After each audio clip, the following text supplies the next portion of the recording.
పాలన ఎలా అనిపిస్తుంది? ఇప్పుడైతే బాగానే ఉంది ఇంతవరకు అయితే. అంటే మొన్న 18వ తారీఖు రుణమాఫీ చేశాడు కదా, సో ఆ విధంగా చూసుకుంటే మరి రుణమాఫీలు అందరికి అందాయి అంటారా?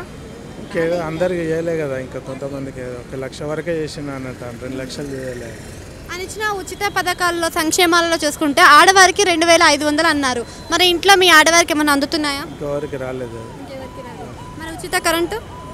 ఉచిత కరెంట్ వస్తుంది. అంటే ఆగస్టు 2వ తారీఖు నుంచి జాబ్ నోటిఫికేషన్స్ ఏదైతే జాబ్ క్యాలెండర్ ఉందో అది రిలీజ్ చేస్తా అంటున్నాడు. మరి రిలీజ్ చేయగలుగుతాడా? చెప్పలేము మనకి. అంటే పోయిన సంవత్సరంలో చూసుకుంటే డిసెంబర్ 9వ తేదీన రుణమాఫీ జరుగుతుంది అన్నాడు. మరి ఇప్పుడు డిసెంబర్ 9వ తారీఖున అందరికీ గవర్నమెంట్ ఉద్యోగాలు వస్తాయి, యువత చేతిలో పత్రాలు ఉంటాయి అంటున్నాడు. చేయగలుగుతాడా? చెప్పలేము ఇక మనకేం. వాళ్ళు చేస్తాడు కావచ్చు, చేస్తా అంటాడు 2 లక్షలు. అంటే ప్రీవియస్ గవర్నమెంట్తో పోలిస్తే ఇప్పుడున్న గవర్నమెంట్ ఏ విధంగా అనిపిస్తుంది? ఇప్పటికైతే బాగున్నది. మరి మీకు కేసీఆర్ ప్రభుత్వం ఎలా అనిపించింది? కేసీఆర్ ప్రభుత్వం కొన్ని చేయలేదు కదా, ఆయనదే బాగుంది అంటారు కదా చాలా. అది ఇది అందరికీ ఇవ్వాలి కదా, అందరికి ఇవ్వాలి కదా. దళిత బంధు 10 లక్షలు ఇచ్చేసి కేసీఆర్ అట్లా కడవల్లో ఇవ్వాలి. అంటే కేసీఆర్ పరిపాలన రైతు బంధు అనేది కూడా ఉందంట కదా.